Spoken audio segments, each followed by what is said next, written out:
네, 오늘 일단 교육의 제목 타이틀은 스킬업, 여러분들 스킬업하고 그 다음에 생각의 폭이 범위가 좀 넓어질 수 있게끔 하기 위한 OS 강의입니다. 강의라고 하기도 좀 그렇지만, 자, 일단 오늘은 이제 운영체제 이해라는 주제로 운영체제의 개념과 기능, 그리고 이제 여러분들이 지금 쓰고 계신 노트북을 포함해서 서버들이 그 전원 버튼을 눌렀을 때 내부에서 어떤 동작이 일어나고, 그 다음에 내가 아이디 패스워드를 치는 그 화면까지 그 뒷단에서 하드웨어적으로 어떤 일들이 이루어지고 있는지를 간단하게 설명드리려고 해요. 그러니까 아마 많은 분들이 지금 저희 그 클라우드도 그렇고 인테그레이션 쪽도 그렇고 필요에 의해서 서버를 재부팅하는 상황들이 있을 건데, 얘가 재부팅하는데 왜 오래 걸리는지, 혹은 재부팅인데 부팅되다가 왜 멈추는지, 네, 이런 것들을 생각하시는데 조금 도움 되시라고 준비한 내용입니다. 자, 운영체제의 개념이라고 그 소제목을 달아놨는데요. 운영체제가 뭐냐라고 일단 질문을 보통 던지면, 운영체제는 그냥 운영체제지라고 되게 막연하게 우리한테 되게 와닿아 있거든요.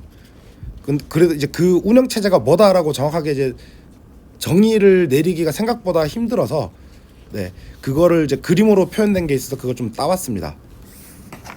운영체제는 사용자로 하여금 사용자에게 기억장치에 대한 작업, 그리고 프로세서, 여기서 이제 CPU가 되겠죠.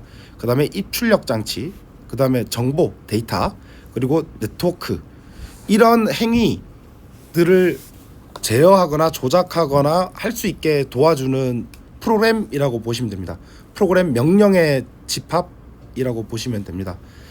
그리고 이제 윌리엄 스탈링스라고 하는, 네, 외국의 한 IT 공학자가 운영체제란 사용자가 컴퓨터 시스템을 손쉽게 사용하도록 하고 시스템 자원을 효율적으로 관리할 수 있도록 하는 프로그램 집합이라고 정의를 내렸습니다. 이 책이 나온 지 좀 되긴 했는데 지금도 통용되는 말이죠. 네. 그래서 나중에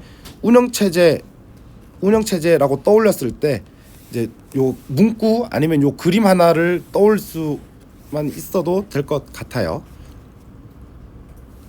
네, 다음으로 넘어갈게요. 자, 운영체제의 기능입니다.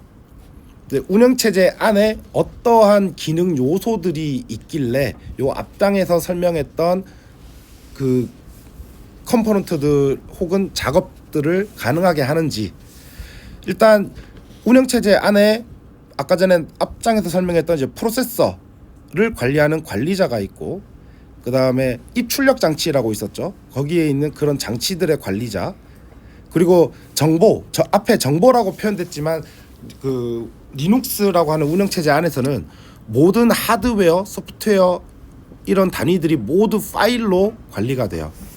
모두 파일 형태로 관리가 된다. 그래서 이제 파일 관리자가 있고, 그 다음에 그 우리가 내린 명령 혹은 우리가 그 CPU한테 일을 시킨 코드, 그 코드들이 메모리에서 동작을 하다 보니, 네, 메모리 관리자가 있고요.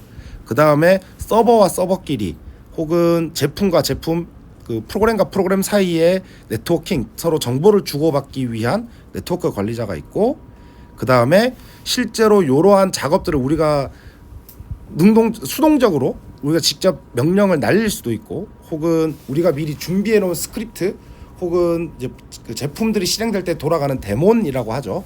그런 데몬들, 네, 그런 데몬들이 이런 각종 관리자들과 소통할 수 있게 해주는 인터페이스, 명령 인터페이스가 중간에 존재합니다. 그리고 모두 상호간에 n by n으로 모두 엮여서 동작을 합니다. 다음으로 넘어갈게요. 크게 메모하실 건 없어요. 어차피 이 자료 드릴 거니까. 자, 유닉스 시스템의 변천사. 제가 지금 계속 리눅스를 얘기하다가 왜 갑자기 유닉스를 얘기를 하느냐, 리눅스의 시작점이 됐던 게 이제 유닉스예요. 물론 이 유닉스보다 앞선 운영체제라고 하는 애들이 있습니다. 뭐 진공관으로 만든 컴퓨터, 세계 2차 대전 때 나왔던 뭐 튜링 머신이라고 하는 그런 것들도 있고, 이제 그런 것들이 다 컴퓨터의 앞선 이제 기술 시초 같은 모델들인데, 지금 우리가 쓰고 있는 컴퓨터는 여기 있는 시스템 5라고 하는 계열에 속해 있는 OS들이에요. 이제 리눅스가 제일 흔하게 들어보셨을 거고, 그 외에 유닉스, 이제 각종 벤더사들이 제조사들이 만든 OS들 이름도 간단하게 뒷장에서 설명을 드릴 건데, 결론은 우리가 지금 다루고 있는 OS들은 앞서서 여기 69년 혹은 그 이전부터 시작해서 있었던 운영체제라고 하는 거의 발전사에서 지금 요 부분의 하위 계열에 속한다. 간혹 나중에 좀 하드웨어 혹은 운영체제 골수인 분들 만나면 이런 단어 가끔씩 나올 거예요. 뭐 못 만나보실 수도 있고. 자, 좀 전에 말씀드렸던 시스템 V에서 갈라져서 나온 운영체제들입니다. 지금 이게 이제 우리 강의 주제인 거고요. 그 다음에 제가 요 바로 앞장에서 설명드렸던 다른 벤더들 혹은 여러분들이 일하면서 유닉스라는 걸 환경에서 작업을 해야 될 때 그때 들어보시게 될 만한 애들이, 자, IBM의 AIX, 그리고 HP의 UX, 지금은 이제 11버전까지 나와 있고요. 10년 전에 마지막 패치 이후에 뭐 다른 패치는 없지만, 버전업은 없지만, 그 다음에 그 오라클로 흡수된 이제 솔라리스라고 하는 OS, 그리고 이 솔라리스 안에 솔라리스 이전에 썬마이크로 시스템즈라고 하는 그 이전 그 기술 회사에서 만들었던 OS 종류를 썬OS, 지금은 썬OS, 솔라리스 뭐 같은 거라고 보시면 됩니다. 상세 세부적으로 뜯어보면 다르지만 같은 거라고 보셔도 되고, 이제 썬OS, AIX, HPUX 그리고 솔라리스, 얘네들은 프로그램이 독특해요. 얘네들을 운영하기 위해서 전용 CPU가 따로 있어요. 각 벤더사마다 자기네가 만든 반도체 CPU에 잘 운영되게끔 프로그램을 만들거나 자기네들 전용 OS가 잘 돌아가게끔 CPU를 설계합니다. 그래서 IBM 장비에 HPUX 못 갈아요. 그 반대도 마찬가지고. 그러다가 포식스라고 하는 개념이 추가가 됩니다. 이제 밑에 설명 있죠. Portable Operating System Interface for Unix. 시작은 유닉스에서 시작을 했어요. 근데 각종 프로그램 인터페이스 개발 언어들이 너무 중구난방으로 있다 보니 이제 IEEE라고 하는 국제 표준 기구에서 대대적으로 후원을 해서 포식스라는 국제 표준 규격을 만들고, 그거를 통해서 리눅스라는 OS가 이제 시작되게 되었다라고 보시면 됩니다. 그리고 실제로 리눅스라는 최초 개념은 이제 83년도에 GNU라고 하는 운영 체제, 아마 그 클라우드 팀 분들은 들어보셨을 거예요. GNU. 네, 이게 운영 체제 이름으로 시작을 했어요. 그리고 보통 저작권이라고 하면 다시 좀 돌아가서 요 앞 세대에서는 지금 여기서는 이렇게 많이 분기가 돼서 나왔는데, 여기 있는 얘네들 그리고 그 앞 세대에 있었던 애들끼리 우리가 원조다라고 하면서 분쟁이 생각보다 많았어요.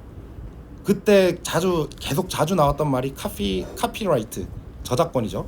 그래서 그냥 언어 유희처럼 우리는 카피레프트다, 저작권으로 분쟁하지 않을 형태로 프로젝트를 시작해서 만들어낸 OS다 라고 보시면 됩니다.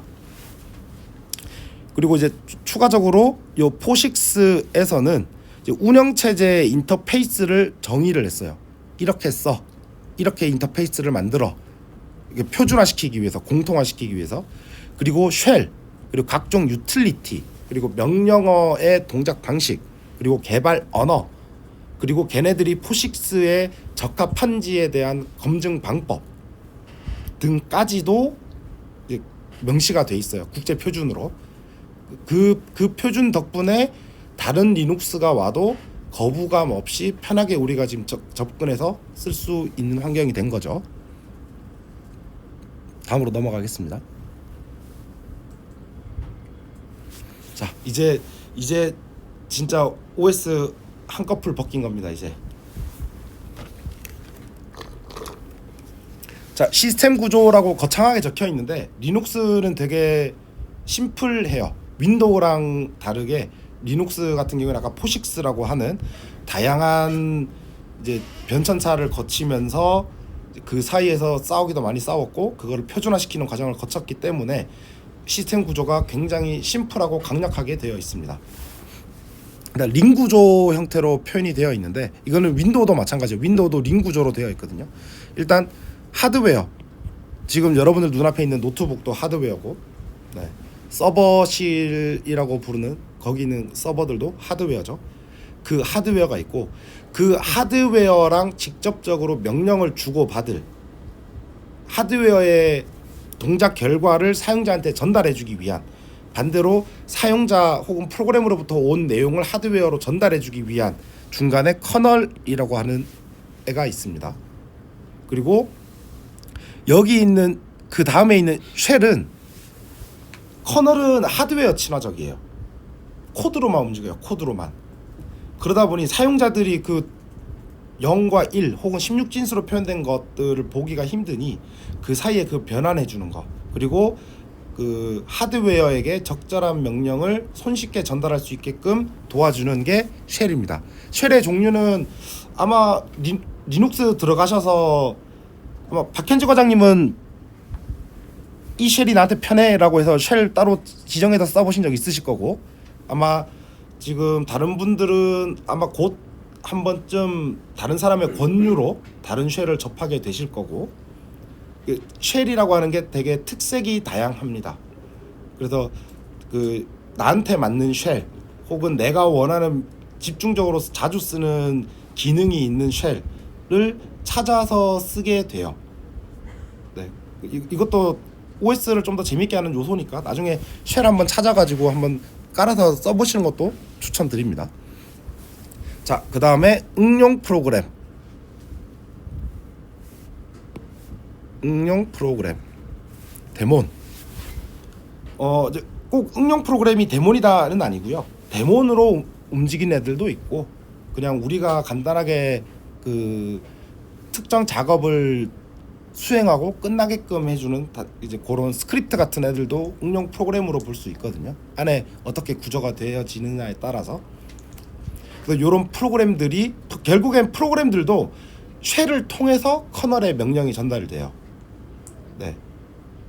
그래서 여러분들 쉘 스크립트 같은 거 만드실 때 제일 상단에 샵 느낌표 빈 배시, 뭐 빈 KSH, 빈 CSH 쉘을 선언해 주죠. 이 스크립트 안에 있는 내용들은 이 쉘로 실행시켰을 때 가장 효율적이다 라고 선언해 주는 거예요. 물론 없어도 돼요. 없으면 시스템 기본값 따라갑니다. 로그인한 기본값. 그래서 그 응용 프로그램이 지금 요 쉘이라고 하는 링 밖에 있긴 하지만 간혹 안에 같이 있는 경우도 있어요. 쉘 자체도 얘가 선언해서 직접 만들어서 쓸 수 있거든요, 코드를. 네, 그래서 요 쉘과 응용 프로그램은 그림은 이렇게 되어 있지만 크게 구분지어서 보실 필요는 없다. 자, 그 다음에 요거는 이제 심플하게 딱 4단계에 거쳐서 사용자에서 하드웨어로 가는 거를 보여드린 거고, 요거는 밑에 있는 그림은 조금 더 디테일하게 구분지어 놓은 그림입니다. 여기 말씀드렸던 사용자 프로그램, 이거는 좀 전에도 계속 얘기했던 우리가 만든 쉘 스크립트, 혹은 우리가 뭐 아파치를 기동할 거다 그러면 거기에 해당하는 아파치, 뭐 DNS를 기동하겠다, 뭐 특정 이제 그 프로그램들을 기동할 때 여러분들 이제 카프카, 주키퍼, 브로커 이런 것들, 네, 그런 애들도 요 프로그램에 해당이 됩니다. 그리고 아마 인테그레이션 분들이 제일 자주 쓰는 단어 라이브러리. 네, 이 사용자 프로그램이 동작을 할 때 그 안에다가 코드를 다 때려 넣거나 혹은 모든 사용자 프로그램 그 하부 기능마다 그 작업들을 다 명시해서 넣어줄 수가 없으니까 공통적으로 쓰이는 명령어의 집합 혹은 코드의 집합, 그거를 라이브러리라고 해요. 도서관이에요, 도서관. 네. 공통으로 빼놓고 그 라이브러리를 불러와서 요 명령을 수행시키고, 네, 요런 과정입니다. 그리고 여기 지금 실선으로 점선으로 되어 있잖아요. 요 부분이 쉘이라고 보셔도 돼요. 지금 여기 있는 요 선이 쉘입니다. 쉘. 그래서 사용자 혹은 사용자 프로그램이 이 쉘을 통해서 시스템 내부에 또 호출 인터페이스가 있고, 그러면 그 호출이 되면서 정해진 대로 일을 하겠죠. 어디에 가서 컨피그 파일을 읽어와, 어디에 가서 네트워크 통신을 위한 소켓을 받아와, 혹은 어디 메모리에 어떤 영역만큼 메모리를 미리 예약해놔, 요런 것들. 네, 요런 과정들이 여기서 이만큼 이루어집니다. 그리고 당연히 일은 CPU가 하죠. 계산은 CPU가 하고, 그 계산할 값들을 미리 준비해 놓고 있는 게 메모리고, 네, 그리고 그 메모리에서 CPU가 연산할 원본 값은 디스크에 있을 수도 있고 메모리에 있을 수도 있고, 혹은 그 연산한 결과를 디스크에 써야 될 수도 있고 메모리에 써야 될 수도 있고, 상황에 따라서 혹은 여러분들이 만드는 프로그램에 따라서 동작을 하고, 그리고 그 방금 말씀드린 것처럼 실제 계산은 CPU가 하잖아요. CPU는 하드웨어고, 그래서 여기까지 내려옵니다. 이거 지금 요 사이 과정이 계속 반복이에요. 왔다 갔다 하면서 계속 반복입니다. 0.1 밀리세컨드 기준 단위인가? 그 기준으로 해서 내부적으로 계속 움직이면서 뒤에서 열심히 일하고 있다. 그러니까 일을 똑바로 시켜야겠죠. 프로그램 만들 때, 우리가 명령 내릴 때. 자, 요 앞장에서는 여러분들이 다루고 있는 그냥 단순하게 스크립트 실행시키고 프로그램 실행시키는 것들이 하드웨어까지 어떤 방식으로 도달하게 되는지 이제 간단하게 큰 줄기들만 말씀을 드렸고, 그리고 이번에는 이제 파일 시스템 구조를 말씀드리려고 하는데, 일단 파일 시스템 구조는 리눅스, 유닉스 계열의 OS들은 이름이 대부분 공통적으로 쓰여요. 네. 이거를 왜 말씀드리냐 하면, 여러분들이 새로운 프로그램을 지금 설치하러 가야 되고, 환경 구성을 확인을 해야 되고, 혹은 그거를 모디파이 해야 되고 수정해야 되고, 이런 걸 할 때 그 프로그램이 어디 설치되어 있는지는 알겠는데, 그 설치된 공간에서 컨피그 파일은 어디 있고 로그 데이터는 어디 있고, 이런 것들을 처음 보는 사람들은 모를 수 있거든요. 하지만 이제 요 디렉토리 이름이 기본적으로 공통 형태로 많이 쓰이다 보니, 내가 지금 실행 파일을 찾아야 돼. 그럼 어디 가면 있겠구나. 내가 지금 환경 구성을 찾아야 돼. 그럼 어느 디렉토리로 된 이름을 찾아가면 있겠구나. 라고 1차적으로 좀 더 빠르게 접근하시라고 설명을 추가한 부분입니다. 일단 이거는 운영체제 기준에서의 디렉토리 이름들이에요. 파일 시스템이라고도 하고요. 일단 첫 번째 여기 점 혹은 루트, 이 말은 다 많은 분들이 다 이제 익숙하게 쓰고 계실 거고, 점 또는 이제 루트라고 표현을 하는데, 보통 점은 이제 현재 디렉토리, 현재 내가 위치해 있는 디렉토리를 의미를 하죠. 근데 이 그림에서는 점이라고 돼 있어서 같이 표현을 했고요. 루트라는 거는 부팅 과정에서 최상위에 제일 먼저 마운트 되는 애들을 루트라고 합니다. 최상위. 네, 최상위고요. 그 다음에 빈 또는 S빈, 이거는 바이너리의 약자인데 앞에 S가 붙어 있는 건 시스템 바이너리라고 보시면 돼요. 크게 다르진 않은데, 굳이 이제 레드햇 기준 이제 7버전부터 유독 구분지어서 많이 나왔어요. 네, 그래서 빈이라고 된 거는 이제 바이너리 실행 파일들이 들어가 있구나. 이거는 물론 이제 스크립트도 실행하는 파일들이죠. 명령어 혹은 이제 실행 가능한 스크립트, 요런 애들이 이제 빈이라고 들어가 있어요. 그래서 특정 프로그램의 실행 파일들은 어디 들어가 있지? 라고 하면 그 제품이 설치된 경로에서 보통 빈이라고 하는 곳에 다 들어가 있어요. 거기서 내가 원하는 것들을 찾아보면 돼요, 우선적으로. 그 다음에 ETC는 그 기본적으로 시스템의 환경 변수들, 여러분들 아마 많이 겪어보셨을 게, 시스템에 있는 뭔가를 찾을 때 일단 ETC로 가시죠. 왜냐하면 거기에 다 몰아놔요, 기본적으로. 그리고 시스템에 패키지를 이제 소스 컴파일이 아니라 패키지 인스톨 방식으로 하시게 되면 기본적으로 etc 밑에 환경 설정 파일들을 복사해 놓거나 링크를 걸어서 갖다 놔요. 편하게 찾아가라고. 그리고 이제 제품들 같은 경우에는 보통 conf 혹은 config라고 하는 이름으로 구성을 해 놓죠. 이제 거기다가 환경 설정에 관련된 파일들을 다 갖다 놓죠. 그 다음에 tmp, 요거는 temporary 디렉토리인데 임시로 뭔가를 저장하거나 연산할 때 잠깐 거쳐가는 파일들, 잠깐 만들었다가 지우는 애들, 그리고 그런 임시 파일들이 보관되는 곳인데 얘들은 시스템이 껐다 켜지면 시스템 설정에 따라서 그 디렉토리를 일단 비우고 시작해요. 예를 들어서 지금 제일 공통된 지금 단어들이 이제 카프카니까 카프카를 예로 들어서 카프카가 실행될 때 락 파일을 만들죠. 데몬 지금 실행되고 있는 프로세스의 PID 혹은 뭐 어떤 포트를 쓰고 있는지 이런 락 파일들을 만들 수 있는데 걔네들을 TMP에다가 놔두기도 해요. 물론 이제 자기네 그 전용 디렉토리에다가 놔두기도 하는데 그러면은 서버가 껐다가 켜졌을 때 데몬은 내려가 있잖아요. 근데 TMP에 그 락 파일이 안 지워지고 있으면 그 다음에 데몬이 기동이 안 되겠죠. 이런 식으로도 쓸 수 있는 말 그대로 임시 파일들. 그리고 자 lib 라이브러리, 아까 전에 제가 앞에서 말씀드렸던 여러분들이 이제 많이 다루게 되는 그 명령어 집합, 그 파일들이 들어가 있는 곳이 라이브러리입니다. 그냥 일반적으로 라이브러리라고 하면 요즘 기준으로 32비트의 라이브러리들이 들어가 있어요. 32비트 아키텍처에서 동작하는.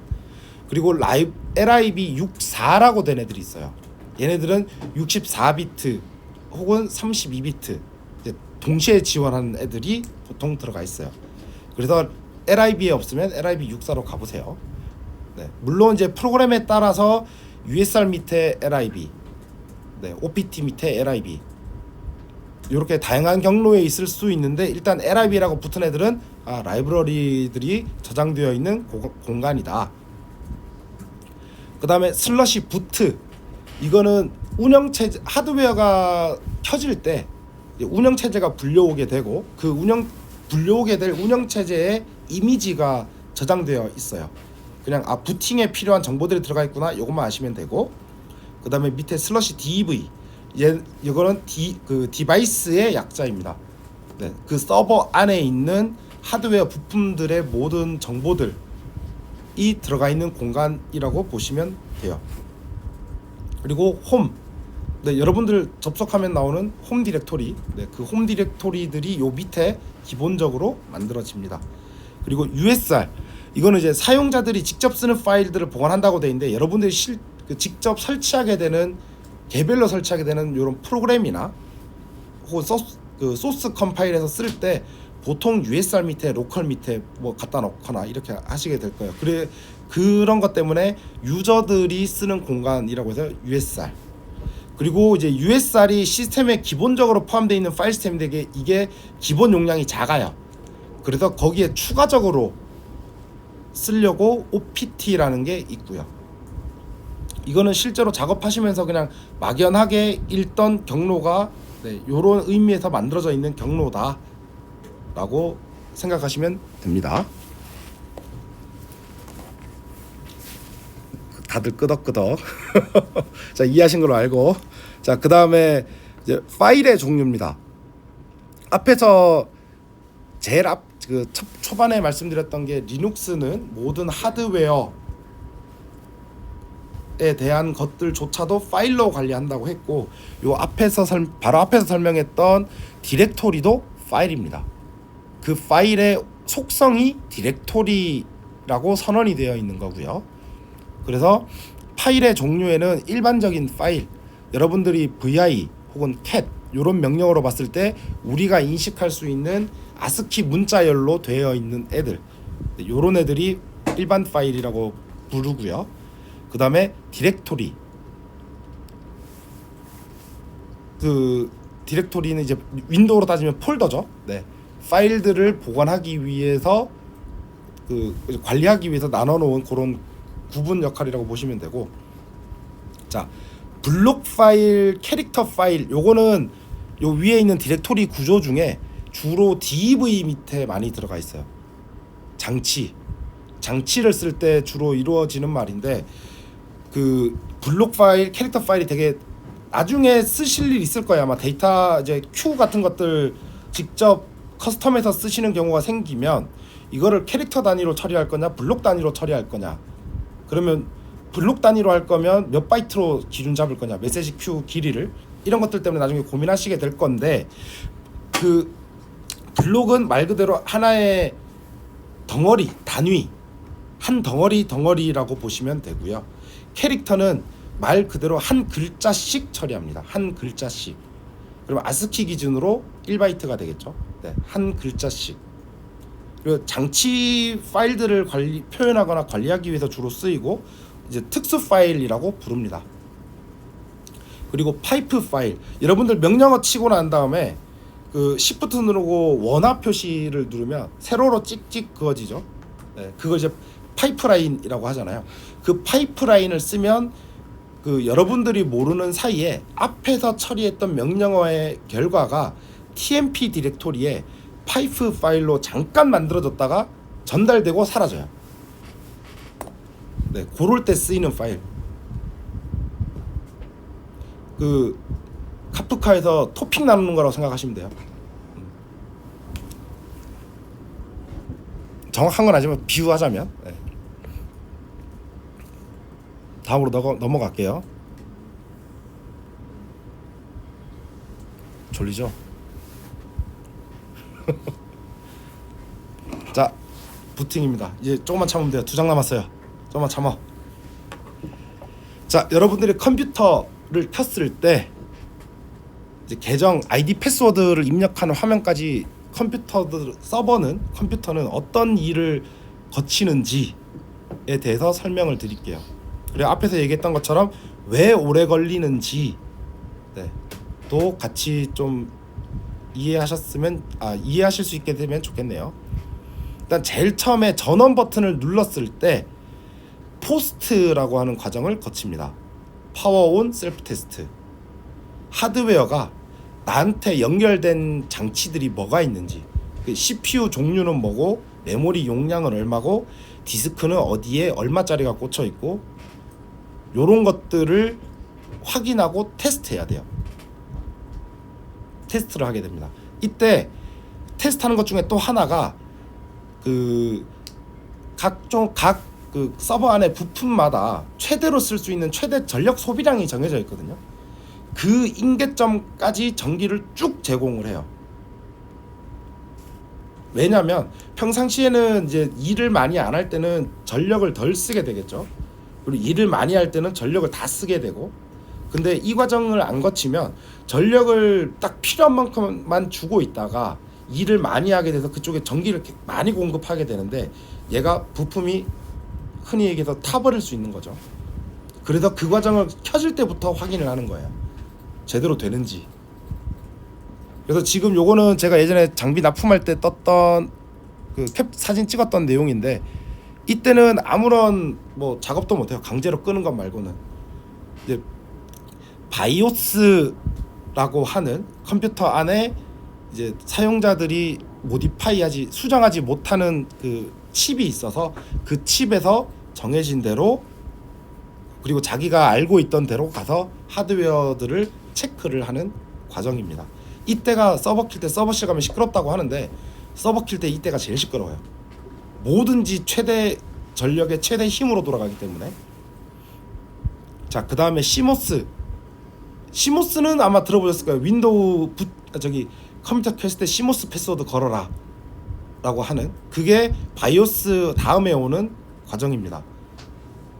요거 약자를 한글로 표현하는 걸 들었었는데 까먹었어요. 화학 용어라. 자, 이 부분에 그 앞단에서 바이오스가 하드웨어 상태들을 모두 점검을 했다면, 시모스에서는 그 하드웨어들한테 적용할 환경 설정 파일들을 가지고 와요. 제일 이해하기 쉬운 예를 들자면, 여러분들이 그 부팅할 때 부팅 오더 설정 해본 적 있으실 거예요. 보통 하드 디스크로 부팅하는데 USB로 부팅해라, 혹은 CD-ROM부터 부팅해라, 네, 요런 거. 네. 그런 설정들을 사용자가 이제 그 변경할 수 있고, 그리고 그 환경 설정을 기반으로 하드웨어에 설정 파일들을 적용을 시킵니다. 자, 여기까지는 이제 하드웨어 준비 단계였고, 이제 부팅을 해야겠죠. 운영 체제를 불러와야겠죠.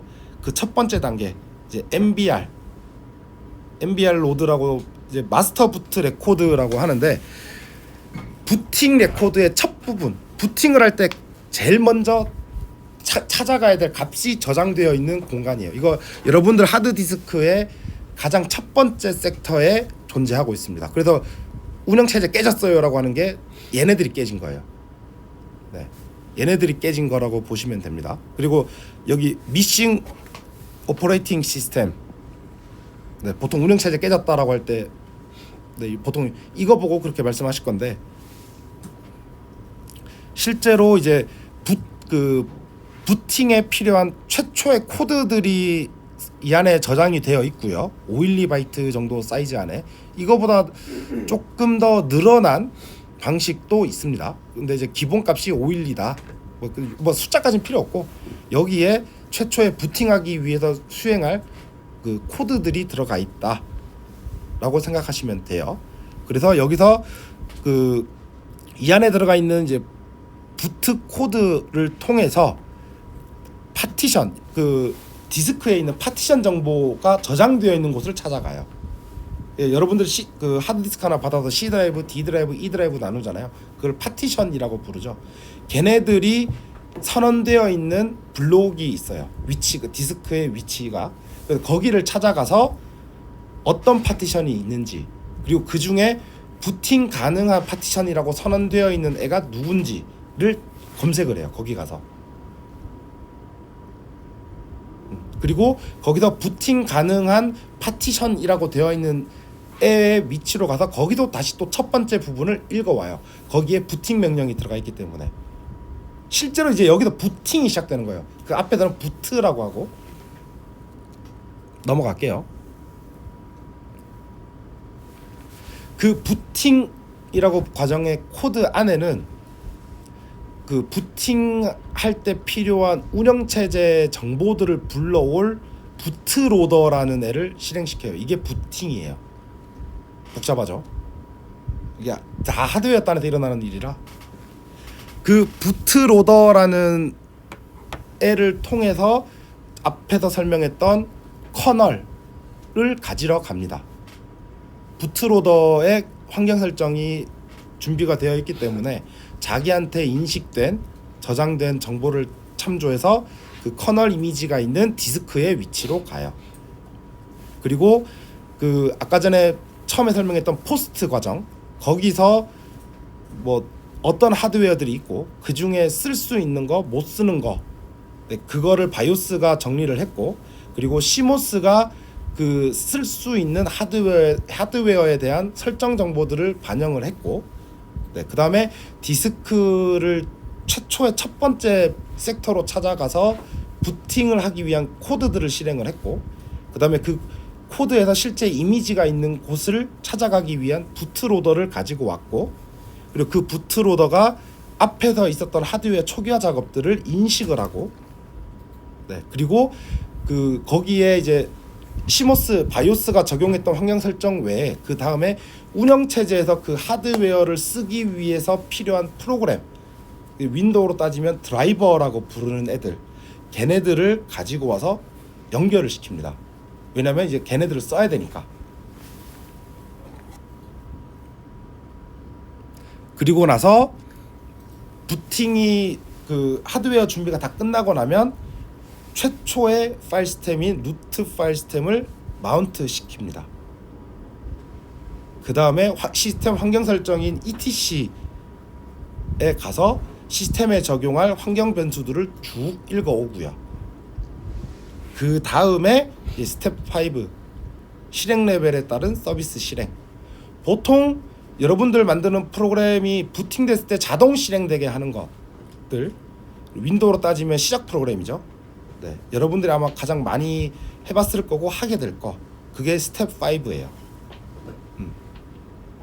이제 런 레벨이라고 부르기도 하고 이제 과거 리눅스 레드햇 기존 과거 버전에서는 initd라고 했고 요즘은 이제 systemd라고 이제 관리 데몬이 바뀌었는데 그 관리 데몬이 이제 그 자기 실행 레벨에 맞는 프로그램들을 등록된 대로 순차적으로 실행을 시킵니다. 자, 그리고 밑에 있는 내용은 이제 그 런 레벨 중에 가장 많이 쓰이는 애들만 가지고 왔어요.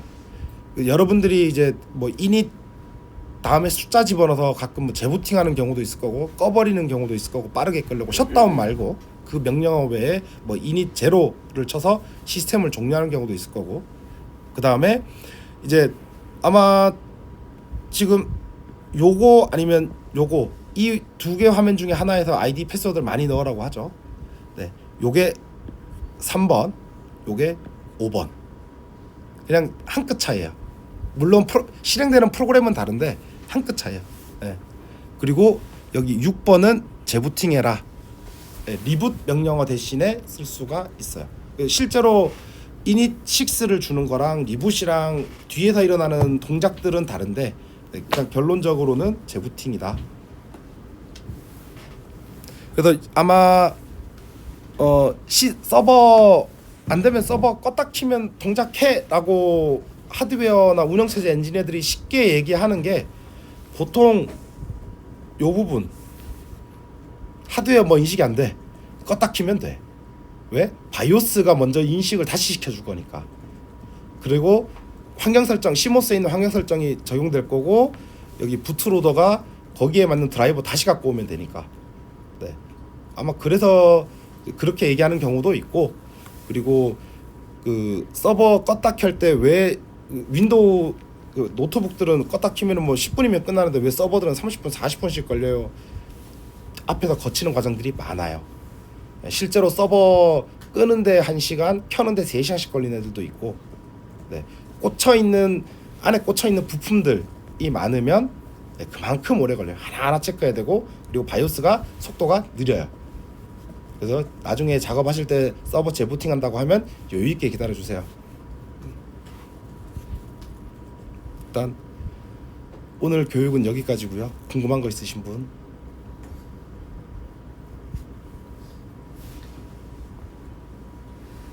야, 지금 녹음한다고 해가지고 너무 조용하신 거 아니에요, 다들? 숨만 겨우 쉬고 계시는데 다들?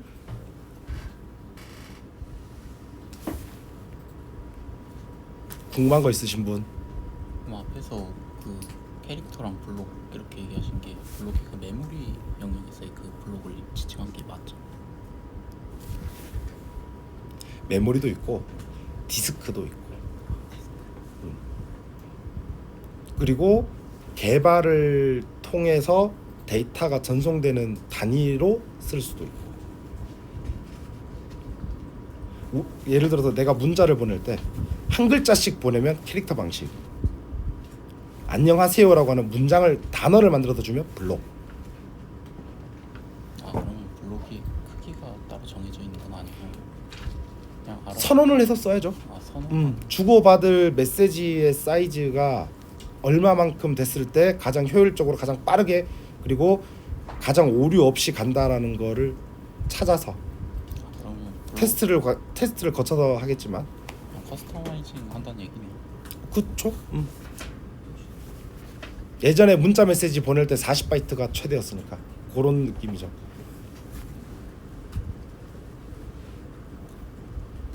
궁금한 거 있으신 분? 아직 10분 남았는데.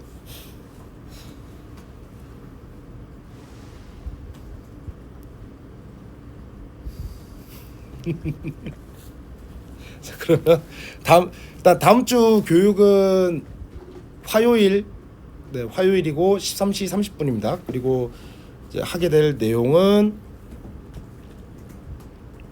조금 오늘 했던 역사 같은 내용보다는 조금 더 여러분들이 공감될 수 있게끔 하는 내용으로 가지고 올게요. 준비를 해서. 그래서 주제는 CPU와 메모리의 구조입니다. 네, 뭐 하드웨어적인 구조가 아니라 여러분들이 내리는 명령이 이제 CPU가 어떤 식으로 일을 하는지, 네. 그리고 그 여러분들이 만든 프로그램 혹은 처리해야 될 데이터가 메모리 안에서는 어떻게 움직이는지, 어떻게 관리되는지, 이용되는지, 네, 이런 것들 주제로 설명을 드릴게요. 궁금한 거 없으시죠? 수고하셨습니다. 고맙습니다. 수고하셨습니다.